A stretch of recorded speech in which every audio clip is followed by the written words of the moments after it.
Bienvenidos a En Clase con el Profe Ronald. Este podcast es un espacio para aprender y reflexionar sobre derecho probatorio con el objetivo de acercar el conocimiento jurídico a todos. Espero que esta clase les dé nuevas herramientas para su ejercicio profesional y su comprensión del derecho. Comencemos.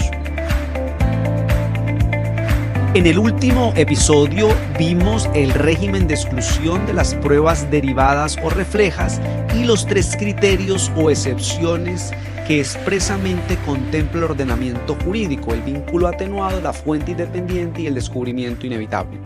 El día de hoy nos corresponde analizar otros criterios que, aunque no tienen consagración normativa expresa, han sido reconocidos por la jurisprudencia nacional. También vamos a ver algunas discusiones que se han presentado en otros países y vamos a preguntarnos si eventualmente podrían ser aplicables en Colombia bajo nuestro marco normativo. Vamos ahora a analizar un criterio que se ha formado vía jurisprudencial, tiene un desarrollo jurisprudencial, más no legal, no se encuentra expresamente en la legislación, pero tiene un reconocimiento realmente ya de hace varias décadas. Es lo que podríamos llamar la obtención de prueba por la víctima. Ha ocurrido en muchas ocasiones que la víctima realiza actuaciones para obtener prueba, para soportar su denuncia o su querella ante las autoridades competentes. Y en esa búsqueda, en ese afán de encontrar elementos de conocimiento que soporten su dicho, en ocasiones realiza actos que afectan los derechos, ya sea del victimario o incluso de terceros, pero especialmente el victimario. Y particularmente lo que ha ocurrido son situaciones de grabación oculta o subrepticia de conversaciones con el victimario. Claro, cuando esto ocurre en lugares públicos no es tan polémico. Pensemos una persona víctima de extorsión y decide ir a una entrevista, a una reunión con el victimario, con el delincuente, en un lugar público, un café. Y ahí la víctima graba, por supuesto, de forma oculta, sin el consentimiento de la otra persona. Pero está en un lugar público, entonces no es tan discutible. Pero ha ocurrido que la víctima, incluso en lugares en donde el victimario tiene una fuerte expectativa de intimidad, como por ejemplo su casa, su oficina, su estudio, su vehículo, en esos lugares en donde indiscutiblemente esa persona, vamos a llamarlo victimario, tiene expectativa de intimidad, la víctima lo graba de forma oculta. Entonces, claro, ese tipo de documentos, grabaciones, ya sea por video o ya sea audio, se han presentado en los procesos judiciales. Y se ha generado el debate de si, pese a la indiscutible afectación al derecho a la intimidad a ese victimario, puede o no tenerse en cuenta ese elemento de conocimiento para la toma de decisiones. Y las diferentes cortes han llegado a la conclusión que sí. Y la razón de ser es el derecho a la prueba de la víctima y su condición de víctima. A partir de ahí se ha dicho que las víctimas tienen el derecho fundamental de conseguir prueba para soportar sus afirmaciones. Y ello incluye la posibilidad de tomar grabaciones de forma oculta o subrepticia, sin importar el lugar en donde se dé la conversación. ¿De acuerdo? La discusión que se ha planteado, más allá de esto, que ya es un precedente judicial, es una tesis consolidada, es su alcance, hasta dónde llega esta permisión de la afectación al derecho a la intimidad del victimario. Entonces, por ejemplo, en materia disciplinaria, en donde propiamente o en la mayoría de los casos no hay una víctima, porque la afectación es a la función pública, entonces se ha discutido su aplicación. ¿Qué pasa cuando un compañero de trabajo hace ese acto de grabar de forma oculta, en donde propiamente él no es la víctima, sino es un compañero, sencillamente para presentar una queja en contra del otro? Y en materia civil ha ocurrido, por ejemplo, en negocios. Entonces, por ejemplo, el típico caso de que me deben dinero, se lo presté a un amigo, ahora no me quiere pagar, no tengo ningún documento que soporte la deuda, entonces ahora lo voy a gravar de forma oculta para efectos de acreditar el negocio jurídico. Yo les diría, en materia disciplinaria ya hay algunas providencias que tienden a ser muy flexibles, ya no con el fundamento de la víctima, porque no es propiamente una víctima, sino con fundamento en la protección de la función pública. En materia, en cambio, no penal, entiendan civil, laboral, aquí sí no hay muchos pronunciamientos, pero les doy mi opinión. Yo creo que esta norma permisiva está constituida solamente para las víctimas y a lo mucho para la protección de la función pública. Pero para aspectos privados, como negocios jurídicos o como relaciones laborales, me parece que no estaría bien extenderlo a situaciones como esa.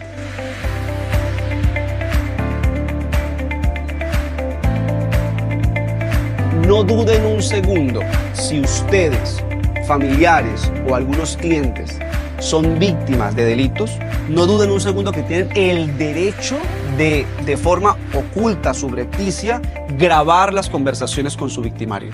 Y luego esos elementos se pueden poner de presente ante la fiscalía, ante los jueces penales, para que sirvan como fundamento de la aplicación del derecho.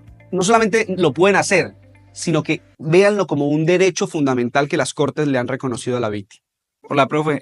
Respecto al tema que estaba tocando, me quedó claro que la víctima pues tiene el derecho a hacer la grabación oculta y pues todo el tema. Pero, por ejemplo, cuando la víctima se siente amenazada o algo y quiere, por ejemplo, contratar un detective privado y el detective hace todo su operativo y al final pues el detective toma una decisión de, por ejemplo, hacer la misma grabación que hizo la víctima, pero pues él es otra persona, es un detective que contrató a la víctima. ¿Esa prueba que obtuvo el detective contaría como prueba de víctima o contaría como prueba de un tercero? Bueno, muy buena su pregunta y compleja además. Quiero decir varias cosas. La primera es que en general la víctima tiene el derecho de obtener evidencia y ello implica, si así lo quiere y así tiene el dinero para hacerlo, contratar a un investigador privado para que haga actos de investigación, obtener evidencia y soportar sus pretensiones dentro de una actuación penal o de cualquier calidad. Pero claro, en principio ese investigador, ese detective debe respetar los derechos fundamentales en sus actos de investigación. Entonces, por ejemplo, si es un lugar público donde no hay expectativa de intimidad,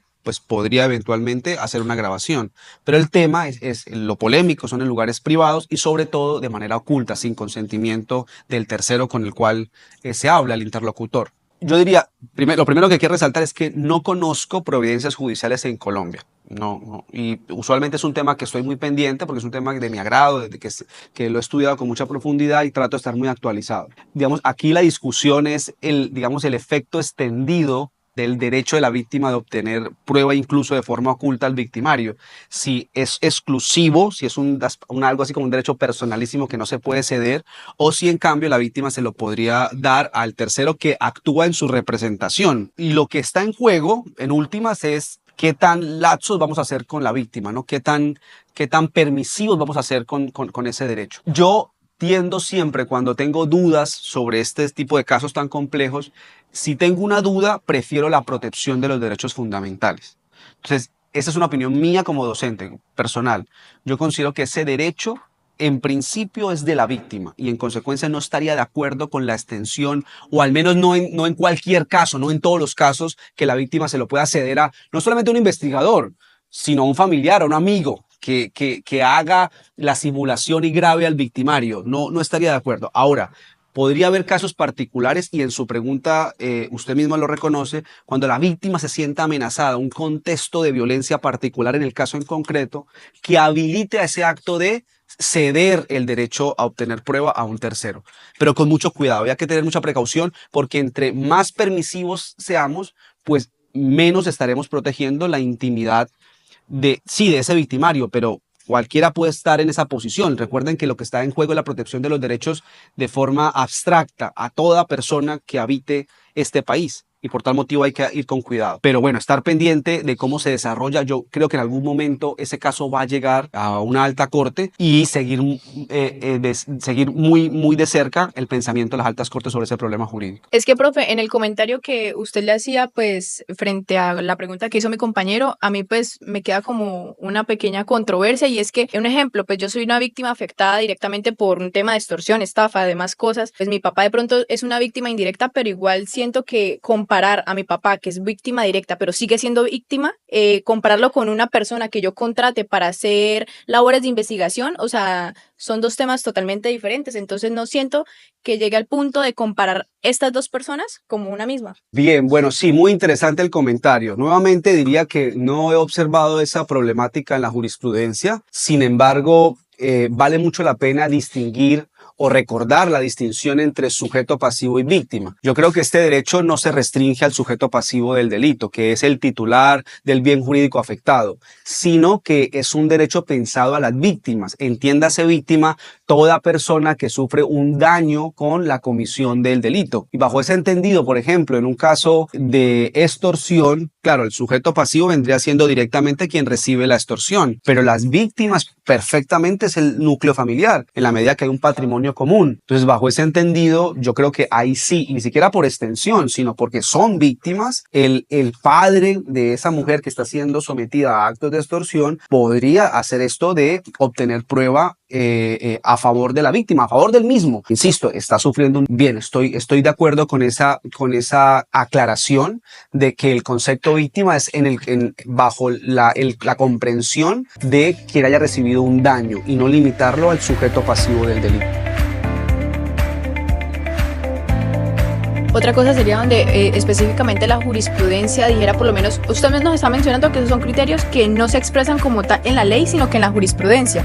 Entonces me imagino que en la jurisprudencia la obtención de la prueba por la víctima debe hacer una aclaración a qué se entiende como víctima. Si no lo hace, se permite interpretar que víctima es toda persona que la afectada directamente o la indirectamente, como son los familiares. Entonces siento que ahí hay un punto de partida prácticamente en el que la jurisprudencia no es específica, entonces nos permite a nosotros abarcar todo tipo de víctima. Sí, de acuerdo. Solamente hago la aclaración. Las providencias que hasta ahora yo he consultado, he leído, se han limitado a víctima como sujeto pasivo, ¿no? Entonces, temas sexuales, acosos sexuales es muy dado, extorsiones se ha presentado mucho, constreñimientos ilegales. No conozco providencias con una situación así que estamos analizando, pero estoy de acuerdo con su comentario y con su interpretación. No solamente creo que se puede interpretar en términos argumentativos, sino además estoy de acuerdo en términos valorativos. O sea, mi opinión es que el derecho es hacia víctima en un sentido extenso, no en un sentido restringido a sujeto pasivo. El hallazgo casual es una figura que viene de la jurisprudencia española, el Tribunal Supremo Español. Es una figura que la Corte Suprema de Justicia, Sala de Casación Penal, ya ha utilizado en algunos casos en Colombia. Vamos a mirar en qué consiste el hallazgo casual. La idea es que los actos de investigación se hacen con un objetivo. Es lo que se denomina usualmente los motivos fundados. Siempre que un fiscal vaya a hacer un acto de investigación, especialmente aquellos que afectan considerablemente derechos fundamentales, como un registro de allanamiento o como una interceptación telefónica, lo hace proyectando que está investigando algo y que quiere obtener algo en particular. Así, por ejemplo, pensemos esta situación que más o menos fue con lo que se originó el hallazgo casual como criterio de aplicación de la regla de exclusión. Pensemos que somos fiscales de casos de corrupción en la administración pública y tenemos evidencia para decir que en alguna alcaldía o gobernación se están presentando actos de corrupción y decidimos interceptar el teléfono de 2 secretarios de despacho y de un contratista, porque, insisto, tenemos motivos fundados para pensar cohechos, concusiones, etc. Y a medida que empieza la interceptación y se desarrolla, en el primer mes nos entregan un primer informe y se observa que no solamente hay actos eventuales de corrupción, sino además que están involucrados en temas como minería ilegal y trata de blancas. O sea que esas personas están hablando de ese tipo de negocios. Entonces, ante eso hay un primer problema jurídico. que los defensores españoles en su momento discutieron. ¿Qué pasa cuando se obtiene evidencia que desborda el objeto del acto de investigación? Que desborda la razón por la cual se ordenó el acto de investigación. Algunos defensores sugerían que debía excluirse, y a mí en principio es una exageración.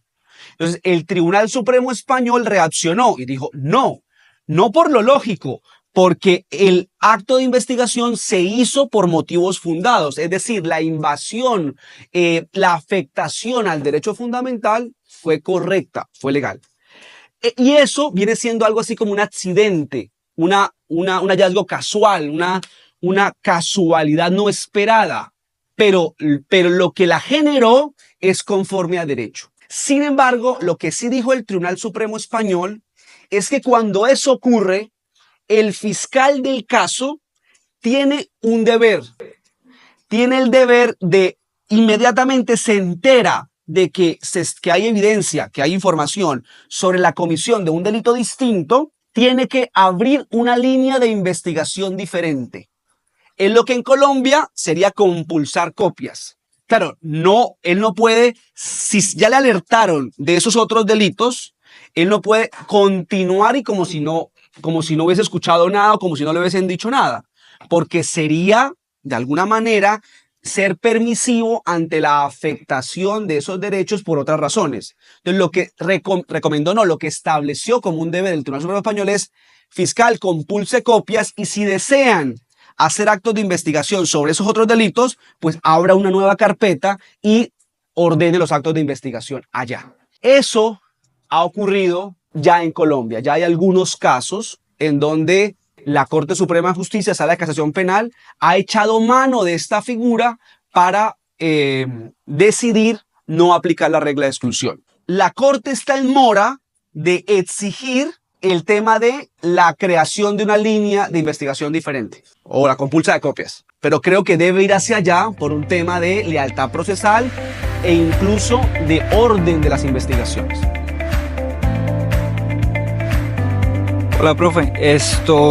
Analizando lo del hallazgo casual, listo, tú mencionaste lo del fiscal, pero me queda en duda, por ejemplo, en la obtención de la prueba de la víctima, yo di el ejemplo del detective.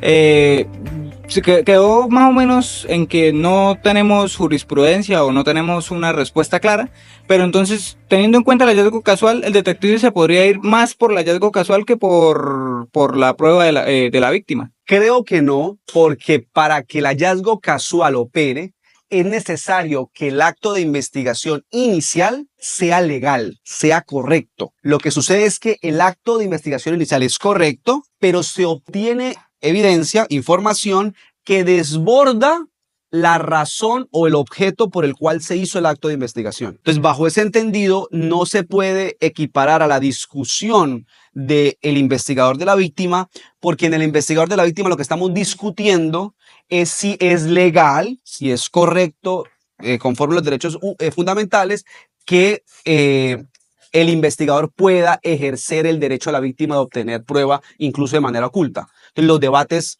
son distintos. No sé si bien se le llama o no recuerdo el nombre, o sea, pues digámosle infiltrados a las personas o policías que con el fin de encontrar en alguna banda delincuencial o algo así, ellos entran, digamos que, o sea, a ellos se les permite pues estar ahí, digamos, violando, entre comillas, el derecho a la intimidad de ciertas personas, si es que necesitan encontrar a una persona específica de la banda que han estado persiguiendo y tienen que estar ahí como ganándose la confianza y es como violar la intimidad de esa persona, pero pues es como ellos están con esa protección de que están haciendo su trabajo. Sin embargo, se podría contar como, digamos, un hallazgo casual el hecho de que si ellos van con el fin de específicamente una persona, pero casualmente encuentran otras cosas más, otras conductas delictivas de otras personas del círculo social de la persona por la cual iban a investigar, se puede tomar como un hallazgo casual, aunque sea, digamos, se le habilitó a ellos que pudieran, a esa persona que estuviera ahí,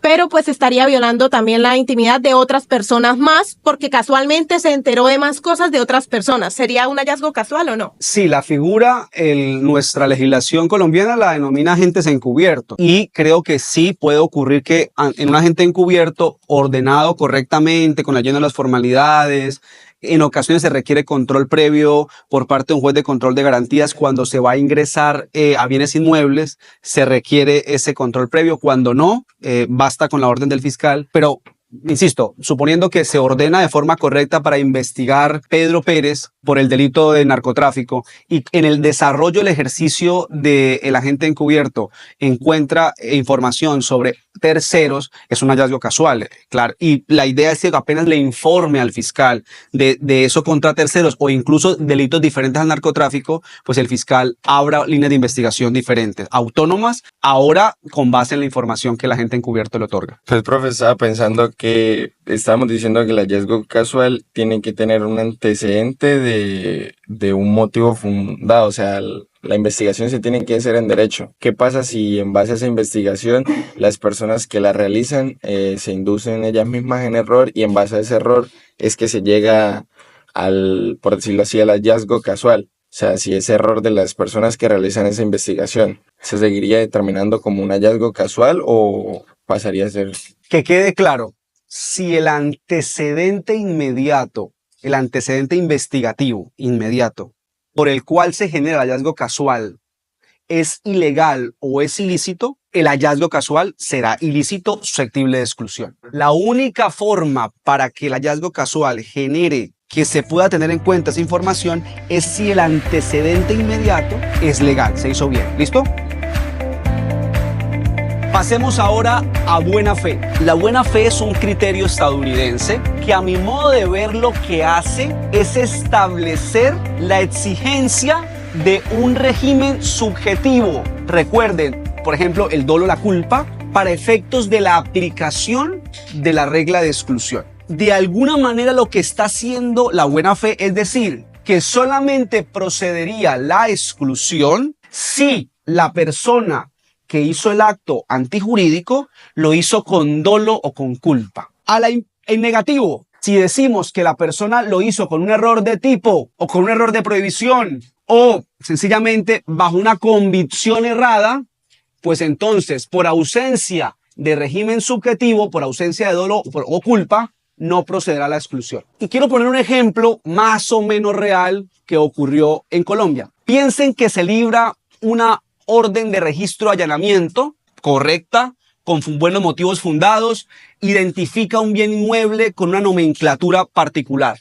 Lo único es que el bien inmueble está ubicado en las afueras de la ciudad, de la zona urbana, y cuando los policías van a ejecutar el registro de allanamiento, pues ellos siguen la nomenclatura, pero las personas, por otras razones, particularmente por evadir el pago de servicios públicos, cambian las nomenclaturas. El registro de allanamiento iba para investigar armas, tráfico de armas, pero insisto, hubo un cambio de nomenclatura. Los policías de buena fe siguen la nomenclatura que observan y entran al lugar. Cuando entran, ven a una familia común, sin ningún problema, hacen un registro de allanamiento y le encuentran al joven de 20 años, el hijo de los señores, los dueños de la casa, le encuentran material pornográfico, pero con tan mala fortuna que es de menores de edad. Fotografías, revistas, videos de material pornográfico de menores de edad.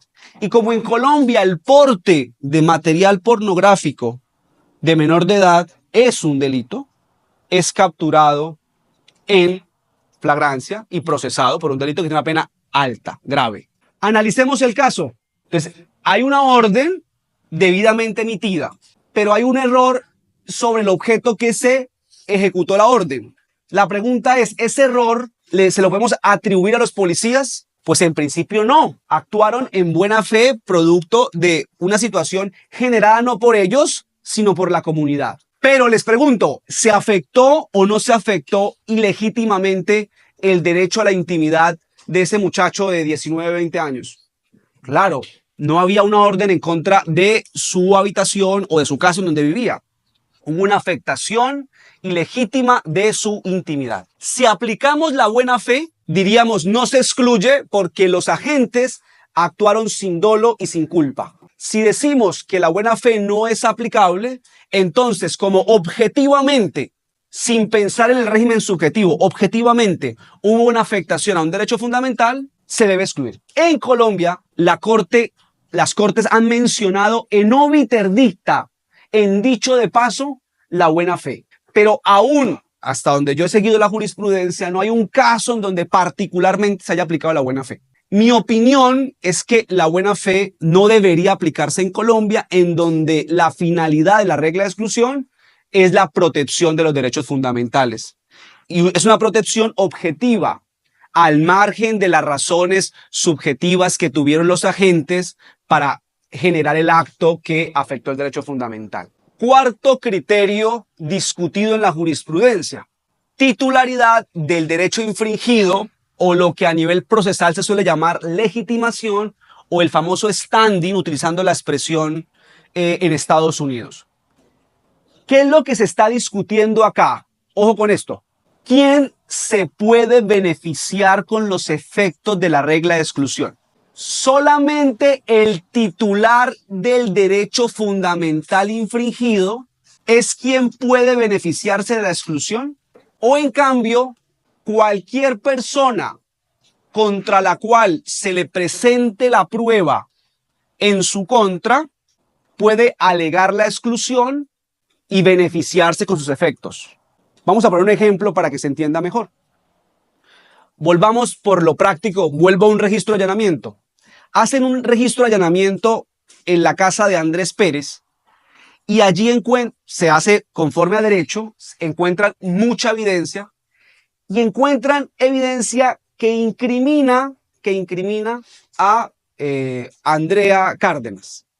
Resulta que luego de mucho discutir se llega a la conclusión que ese registro de allanamiento sí tuvo errores graves, que no se tenían motivos fundados, por ejemplo, para hacerlo, o que el registro de allanamiento estaba exclusivamente para las zonas comunes de la casa y la habitación del hombre, pero no para las habitaciones contiguas, y que pese a que no estaba autorizado el registro de allanamiento de las habitaciones contiguas, la policía judicial lo hizo. Entonces, la judicatura está de acuerdo que al señor Andrés Pérez se le violó la intimidad producto de ese registro de allanamiento y que se debe excluir los elementos de conocimiento. Pero el fiscal dice, bueno, está bien, yo contra Andrés no puedo abrir un proceso porque cometimos un error. Pero resulta que la evidencia que encontramos incrimina a una tercera persona. Por ejemplo, computadores, fotografías, contratos. Eso incrimina a una tercera persona. ¿Será que yo puedo poner de presente esa evidencia en contra de la tercera persona a quien no le afecté ningún derecho fundamental? En Estados Unidos, la respuesta es que sí lo puedo hacer, porque solamente se puede beneficiar de la regla de exclusión, insisto, a quien se le haya quebrantado el derecho fundamental, que sería Andrés Pérez en el ejemplo que llevamos. Pero contra terceros, a quienes no se le afectó el derecho fundamental, la evidencia se le puede poner de presente. Colombia, y esto sí ya está vía jurisprudencial, dijo no, porque lo cierto es que esa evidencia se obtuvo violando derechos fundamentales y el debido proceso. Y no importa a quién se le afectó esos derechos, porque en últimas, cuando se le pone de presente esa evidencia a un tercero, a ese tercero se le está afectando el debido proceso, que consistiría en una máxima: solamente se puede utilizar prueba que se haya obtenido respetando los derechos fundamentales, independientemente de a quién se le respetó o no los derechos fundamentales. En conclusión, en Colombia no es aplicable el standing y ya hay línea jurisprudencial al respecto. Profe, ¿podría de una manera más sencilla resumirnos y explicarnos este criterio? Bueno, yo creo que se puede definir en positivo o en negativo. En positivo sería cuando los países exigen el standing. ¿Qué es el standing en positivo? Es la exigencia según la cual solamente se va a aplicar la regla de exclusión a favor de la persona a la que se le haya afectado el derecho fundamental con el acto antijurídico. En otras palabras, recuerden que la palabra legitimación es la titularidad del derecho. Entonces, solamente estará legitimado para pedir y beneficiarse de la exclusión a aquella persona a la cual se le afectó el derecho con el acto antijurídico. Eso es en positivo. Pero la regla de oro es que en Colombia la jurisprudencia ha dicho no, en Colombia no se aplica el standing. Entonces, en Colombia, sin importar a qué persona se le afectó el derecho fundamental con el acto antijurídico, todo procesado tiene la legitimación para pedir y para beneficiarse de la exclusión de un elemento de conocimiento. ¿Por qué? Porque en últimas, lo que queremos proteger es el debido proceso. Prueba ilícita o ilegal aportada por particular.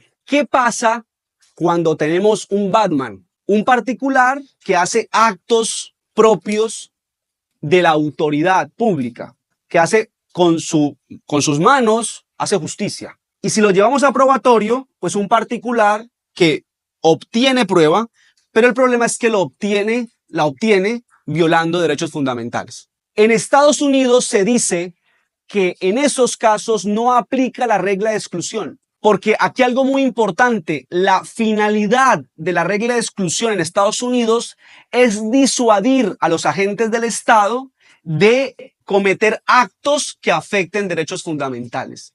Allá se diseñó para evitar que a futuro los policías hagan actos que afecten derechos fundamentales. Pero en Colombia, esto ya la Corte lo ha analizado, en Colombia la regla de exclusión es transversal.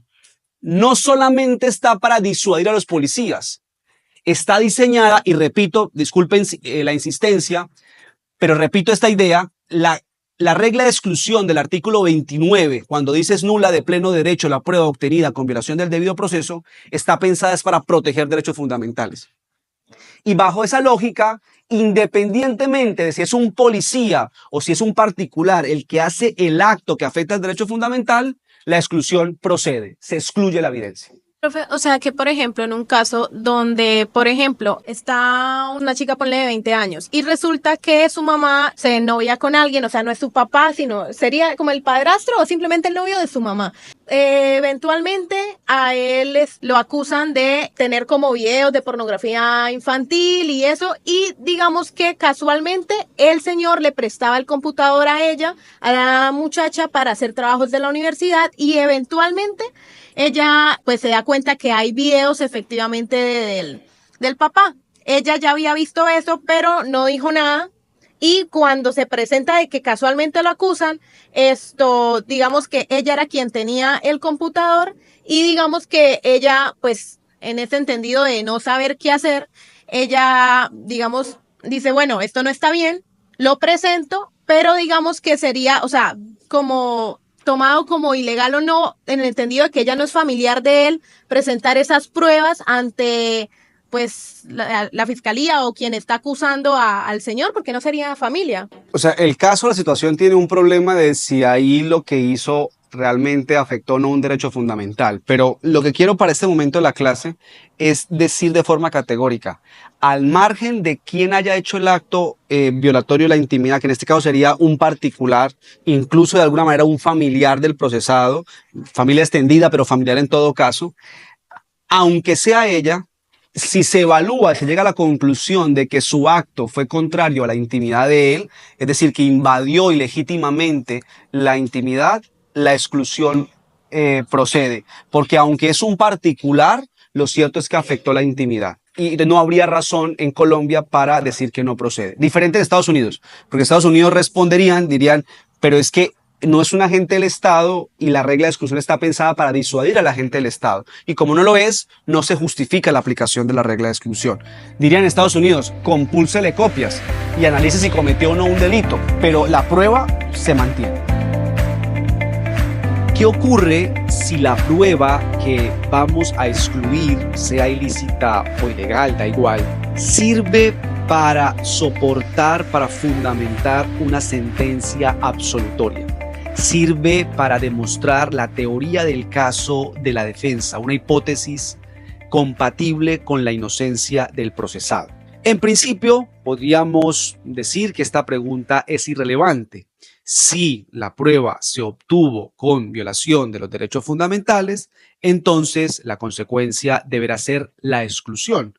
Esto diríamos por dos argumentos. En primer lugar, por la igualdad de armas de partes, en donde podríamos decir que si se lo aplicamos a la fiscalía, pues también tendremos que aplicarle la misma regla a la defensa. Y además también podríamos decir que nadie se puede beneficiar de su propio dolo o culpa en caso que la defensa haya realizado el acto antijurídico que afectó el derecho fundamental. Sin embargo, quiero que reflexionemos y hablemos puntualmente de lo que se ha denominado la teoría de los errores de la decisión judicial en materia penal. En materia penal, un juez podría cometer dos tipos de errores. O condena a un inocente o absuelve a un culpable. Ambos errores, por supuesto, son graves, pero podemos preguntarnos como sociedad cuál de los dos nos resulta más grave. Y creo que hay buenas razones, tanto a nivel normativo, pero también a nivel político e incluso a nivel ético, para concluir que es muchísimo más grave la condena a un inocente. Eso implica la negación de su dignidad humana y la negación de su libertad. Bajo ese entendido, entonces, como una prueba ilícita que favorece la tesis de la defensa, que sirve epistemológicamente para demostrar una hipótesis exculpatoria, con esa posición disminuiríamos considerablemente el riesgo de condenar a un inocente, el riesgo de equivocarnos bajo la condena a un inocente. Y por eso me parece legítimo que discutamos si sería viable la admisión de una prueba ilícita a favor de la defensa. Mi posición es que siempre que el acto antijurídico sea cometido por alguien distinto a la defensa, que no tenga ninguna relación con la defensa, considero, por las razones normativas que implica la presunción de inocencia, por las razones políticas que implica esforzarnos por reducir al máximo la comisión de condenas falsas y por las razones éticas en respecto a la dignidad humana y a la libertad, considero que, insisto, siempre que la prueba no sea obtenida por la defensa ni ninguna de sus, de sus miembros, entiéndase investigadores, entiéndase incluso personas delegadas por la defensa, abogados o terceros delegados, la prueba debe admitirse en razón a la disminución del riesgo a la condena a un inocente. Con un sin embargo muy grande, con un pero muy importante. Y es que cuando la defensa sea la que cometa el acto antijurídico, no solamente el procesado, insisto, sino todos aquellos que conforman la defensa bajo una mirada amplia, en estos casos sí no se podría permitir la admisión de esa evidencia ilícita, aunque sirva para favorecer a la defensa y para disminuir el riesgo ya mencionado. Esto por cuanto, en primer lugar, creo que generaría un incentivo y entonces la defensa estaría presta a violar derechos fundamentales para obtener evidencia que soporte la inocencia. Y esto no estaría bien porque aunque es un fin noble, los fines nobles no justifican los medios perversos y bajo ese entendido creo que las normas no pueden generar este incentivo. Y además creo que este principio de que nadie se puede beneficiar de su propia dolo o culpa es muy importante aquí y en la medida que el dolo es la forma o la culpa eventualmente con la que se obtuvo la prueba, entonces la defensa no se puede beneficiar de la admisión de ese elemento de conocimiento. Por supuesto, esto es un tema abierto a discusión y en realidad es un tema de preferencia de valores, así que cada sociedad tendrá que tomar una decisión. Yo les doy mi opinión para que ustedes la analicen y la tengan en cuenta. Así concluimos este episodio de En Clase con el Profe Ronald. Espero que el contenido de hoy les haya dado herramientas útiles para su estudio y reflexión sobre el derecho probatorio. Recuerden visitar rsanabria.co para acceder a los apuntes de clase y seguir nuestras redes sociales para mantenerse actualizados. Hasta el próximo episodio.